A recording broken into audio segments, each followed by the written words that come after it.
में हम canonical distribution probability distribution function का जो फॉर्मूला है उसको ड्राइव करेंगे, जो कि हमें आगे बहुत सी और प्रॉब्लम्स को सॉल्व करने में हेल्प आउट करेगा।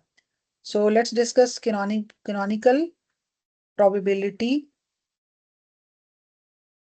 Distribution function.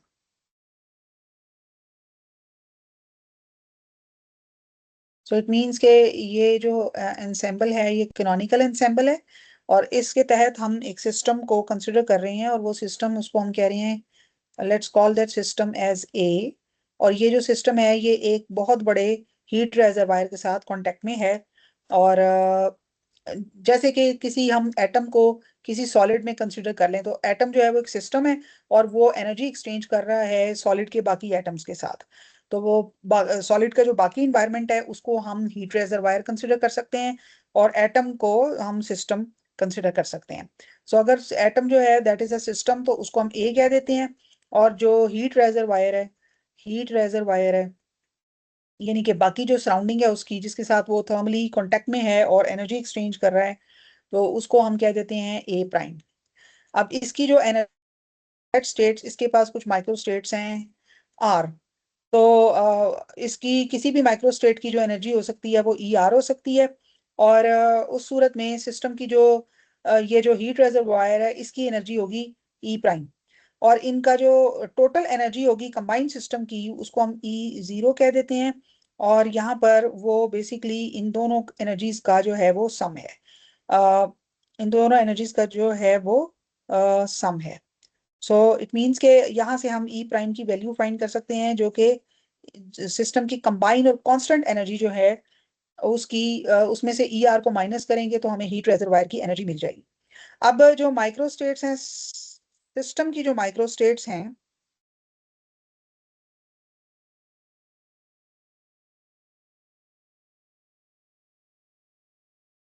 अब सिस्टम की जो माइक्रोस्टेट्स हैं और उनको हम लेट से उनको हम ओमेगा ई आर कह देते हैं। और जो रेजर्वायर की जो माइक्रोस्टेट्स हैं उनको हम omega prime E zero minus E are कह देते हैं।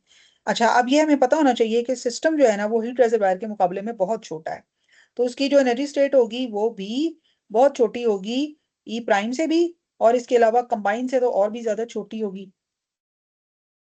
सो दूसरे लफ्जों में आप यूं कह लें कि हीट रेजर्वायर जो है वो उसकी एनर्जी पे कोई फर्क नहीं पड़ रहा है, जब सिस्टम जो है वो एनर्जी ई आर एडॉप्ट कर रहा है। अच्छा, अब हम यहाँ पर इसकी प्रोबेबिलिटी को डिफाइन करते हैं। तो अगर हम ये अज्यूम करें कि सिस्टम जो है वो अपनी माइक्रोस्टेट आर यानी कि एनर्जी ई आर में है, तो ये जो प्रोबेबिलिटी होगी ये डायरेक्टली प्रोपोर्शनल होती है number of available accessible remaining microstates, यानी कि जो हीट रेजर्वायर के पास जो माइक्रोस्टेट्स अवेलेबल होती है ना, ये प्रोबेबिलिटी उसके डायरेक्टली प्रोपोर्शनल होती है। तो इस तरह से कैनोनिकल प्रोबेबिलिटी डिस्ट्रीब्यूशन फंक्शन को डिफाइन किया गया है, और उसके बाद डेफिनेटली ये कांस्टेंट ऑफ प्रोपोर्शनैलिटी में कन्वर्ट हो गया। अच्छा, अब इस फॉर्मूले को थोड़ा सा एवेलुएट करने के लिए हम ना ये माइक्रोस्टेट्स के ऊपर तवज्जो देते हैं, क्योंकि ये हीट रेजर्वायर की माइक्रोस्टेट्स हैं और एक बहुत बड़ी वैल्यू है, क्योंकि ये जो रिमेनिंग एक्सेसिबल माइक्रोस्टेट्स हैं जिनकी तादाद कुछ भी हो सकती है, ये उसके ऊपर डिपेंड कर रही है। तो इट मीन्स के ये एक बड़ी वैल्यू है, और जो बहुत बड़ी और बहुत छोटी वैल्यूज होती हैं उनको नेचुरल लॉग या बेस 10 के लॉग के साथ जो है वो डिफाइन किया जाता है। तो अगर इनको नेचुरल लॉग के साथ डिफाइन करेंगे हम, तो that would be more convenient. So it means कि हम ये जो माइक्रोस्टेट ओमेगा प्राइम है इसको हम L N of microstate omega prime लिख लेते हैं। और चूंकि ई आर हर दफा चेंज हो रही है, इसका मतलब है कि ये डिफरेंस हमेशा चेंज होगा। इट मीन्स कि ये एक वेरिएबल है, तो इट मीन्स कि ये बेसिकली ई आर का फंक्शन है। तो अगर ये ई आर का फंक्शन है, क्योंकि ई नॉट तो कांस्टेंट है, वो तो सिस्टम की कंबाइंड एनर्जी है और वो कंजर्व्ड है। सो इट मीन्स के ये जो माइक्रोस्टेट है ये बेसिकली एक फंक्शन है, और फंक्शन को हम टायलर सीरीज से एक्सपेंड एक्सपेंड कर सकते हैं। सो आप टायलर सीरीज का फॉर्मूला जाकर देखिएगा लिटरेचर में, यहाँ पर मैं डायरेक्ट उसको अप्लाई करूंगी सिंप्लीफाई करने के लिए। तो टायलर सीरीज के मुताबिक अगर ये एक्सपेंशन करें तो मैं सिर्फ पहली दो टर्म्स लिखूंगी, ठीक है, और हायर टर्म्स को मैं इग्नोर कर दूंगी। सो फिर उसकी रीजन भी आपको बताऊंगी। ठीक है।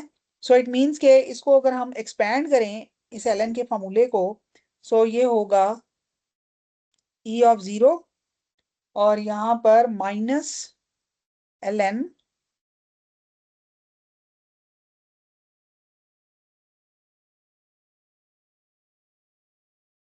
इस तरीके से। अच्छा, इसकी आप देखें ये प्रोडक्ट है ई आर, जाहिर है ये जो टर्म है ना सेकंड टर्म, ये आगे हायर ऑर्डर में तो जाएगी।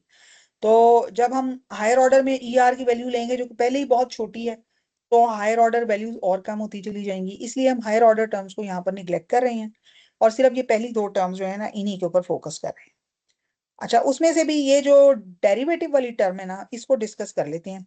ये जो डेरिवेटिव वाली टर्म है, ये अगर आप यहाँ पे देखें तो ये जो ओमेगा प्राइम है ये तो माइक्रोस्टेट है, इसका कोई यूनिट नहीं है। लेकिन जो ई प्राइम है ये इसके यूनिट है, यानी कि इस टर्म के जो यूनिट है ना वो 1/जूल के हैं, यानी कि ये एनर्जी का रेसिप्रोकल है। और आपको पता है कि थर्मोडायनामिकल जो थर्मल एनर्जी होती है वो प्रोडक्ट होती है के इंटू टी, जहाँ पे के बोल्ट्जमैन कांस्टेंट है और टी जो है वो केल्विन टेम्परेचर है। सो इट मीन्स के हम इसको इस तरह लिख सकते हैं कि ये बेसिकली एनर्जी का रेसिप्रोकल है और इसको हम एक वैल्यू का नाम देते हैं विच इज बीटा।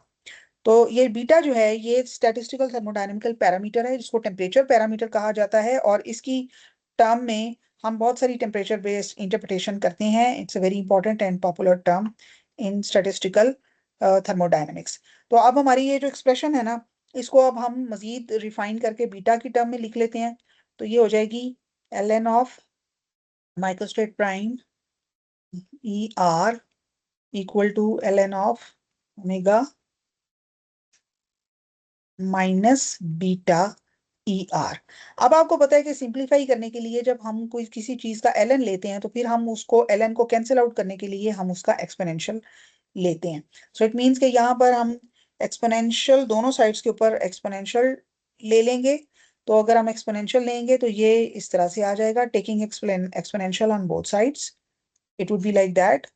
और ये E L N of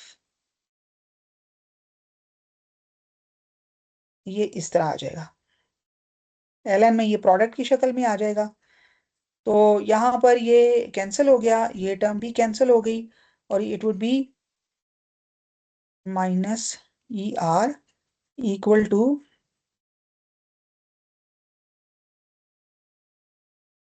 E minus beta E R. चलें, अब हमने ये जो माइक्रोस्टेट है ना इसको एक ज्यादा कन्वीनियंट फॉर्म में रिफाइन करके लिख लिया है और हम इसको इक्वेशन 2 कह देते हैं। और ये जो इक्वेशन 2 है इसको हम प्रोबेबिलिटी वाली जो इक्वेशन थी उसके अंदर हम पुट कर देते हैं। प्रोबेबिलिटी वाली इक्वेशन को हम इक्वेशन 1 कह देते हैं। तो पुट 2 इन 1, तो I will rewrite here. जो प्रोबेबिलिटी वाली टर्म थी वो क्या थी, वो थी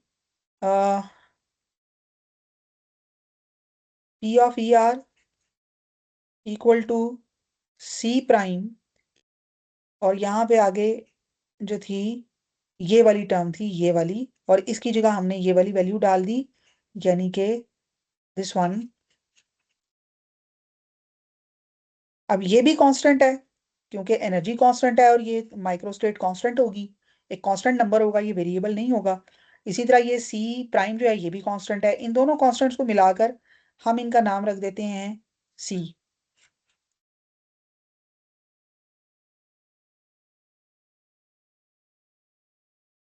अच्छा, इसमें देखिएगा पीछे जहाँ पे हमने प्रोबेबिलिटी को डिफाइन किया है उधर भी हम इसको इक्वेशन 1 कह देते हैं।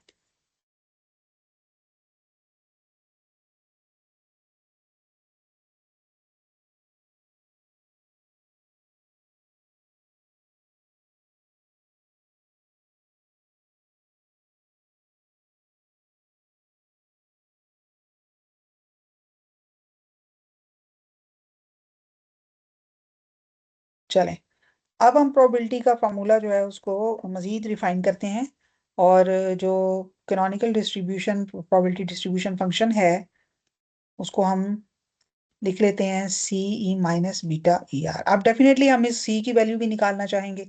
इस सी की वैल्यू हम नॉर्मलाइजेशन कंडीशन से निकालेंगे। नॉर्मलाइजेशन कंडीशन का मतलब ये है कि sum of all the probabilities is sum, यानी कि तमाम ई आर स्टेट्स की जो प्रोबेबिलिटी होगी सिस्टम की वो होगी 1 के बराबर।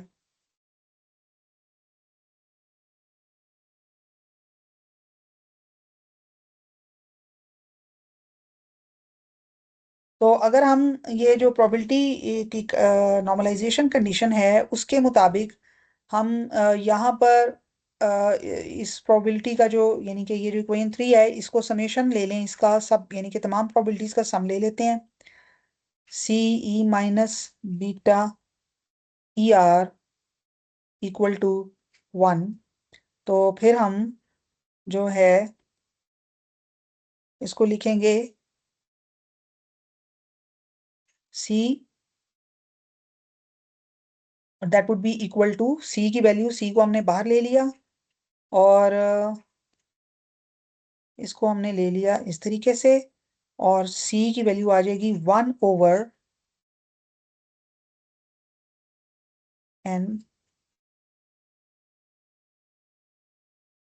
तो ये हमारा जो है ना, ये नॉर्मलाइजेशन कांस्टेंट भी है क्योंकि ये तमाम वैल्यूज को नॉर्मलाइज भी कर देगा, यानी उसको 0 के 1 के दरमियान किसी वैल्यू पे ले आएगा।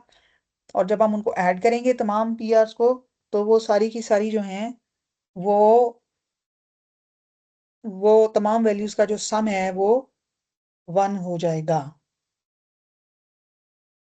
तो इस तरीके से हम जो है वो कांस्टेंट की वैल्यू निकालेंगे।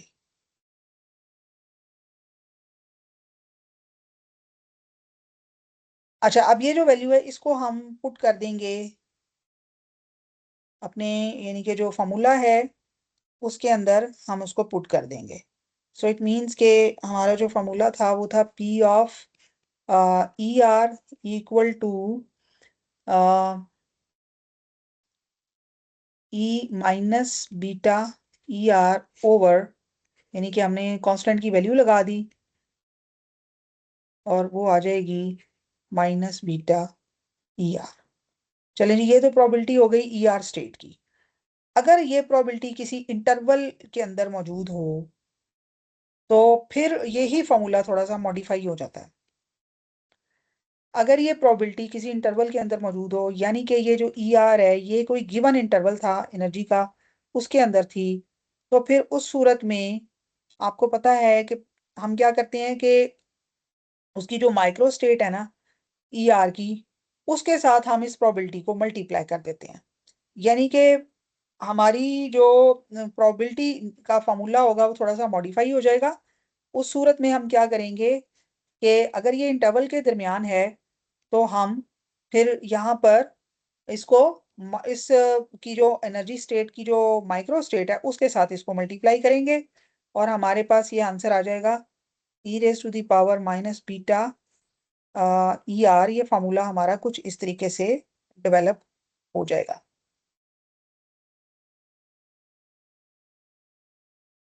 जनरली। तो अगर एक गिवन इंटरवल के अंदर हमारी एनर्जी स्टेट हो तो फिर ये फार्मूला इस तरह से होगा, यानी कि ये अपनी माइक्रो स्टेट के की जो वैल्यू है उसके साथ ये मल्टीप्लाई होगा। तो ये जो फार्मूला है ये canonical distribution probability distribution function कहलाता है। और इस ये जो फार्मूला है इसको यूज करके हम आगे इसकी बहुत सारे फिजिकल सिस्टम्स को अंडरस्टैंड करते हैं। ठीक है। तो अब जो है अगर हम ये जो let's call this value as ये जो बीटा ई आर है ना, बल्कि ये जो माइक्रो स्टेट ई आर है,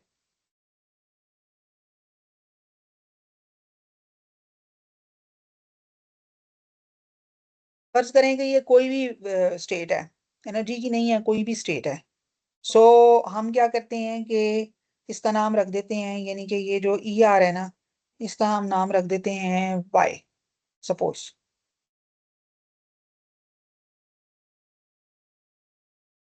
तो उस सूरत में हमारी ये जो प्रोबेबिलिटी ऑफ वाई जो होगी इसको हम लिख सकते हैं, इसका इसकी मीन वैल्यू क्या होगी, प्रोबेबिलिटी ऑफ वाई जो है उसको हम वी कॉल इट यानी कि प्रोबेबिलिटी ऑफ एनी, यानी कि जो भी वैल्यू है उसका नाम हम सॉरी इसको हम वाई आर कह देते हैं। और P ऑफ वाई आर जो है उसका नाम हम y रख देते हैं। तो उस सूरत में ये एक जनरल से फॉर्मूले में कन्वर्ट हो जाएगी, यानी कि y e माइनस बीटा ई r y r over r के ऊपर समेशन माइनस बीटा ई आर। और आपको पता है कि ये तमाम प्रोबेबिलिटीज की एक मीन वैल्यू भी होती है, प्रोबेबिलिटी की एक मीन वैल्यू भी होती है। सो अगर हमने इस प्रोबेबिलिटी की मीन वैल्यू निकालनी हो तो मीन वैल्यू जो है वो हमें ओवरऑल सिस्टम की एवरेज वैल्यू को समझने में मदद देती है। तो हम इसको लिखेंगे वाई बार, और उसमें हम क्या करेंगे कि तमाम वैल्यूज को सम करेंगे, तमाम जो माइक्रोस्टेट्स के साथ यानी कि वैल्यूज हैं उनका सम डिवाइडेड बाय टोटल जो भी एनर्जी स्टेट्स अवेलेबल थी उनका सम। तो ये जो रेसिप्रोकल में वैल्यू है ना, इसी को पार्टीशन फंक्शन भी कहते हैं। तो दूसरे लफ्जों में प्रोबेबिलिटी का जो फार्मूला होता है उसमें जो नॉर्मलाइजेशन कांस्टेंट होता है वो एक्चुअली पार्टीशन फंक्शन होता है, क्योंकि पार्टीशन फंक्शन किसी भी सिस्टम की तमाम अवेलेबल माइक्रोस्टेट्स का की जो एनर्जी है उसका वो सम होता है। ठीक है। तो ये जो फार्मूला है ये मीन प्रोबेबिलिटी डिस्ट्रीब्यूशन फंक्शन है फॉर कैनोनिकल डिस्ट्रीब्यूशन फंक्शन। और इस फार्मूले को हम यूज करेंगे आगे इसकी फर्दर एप्लीकेशंस को अंडरस्टैंड करने के लिए।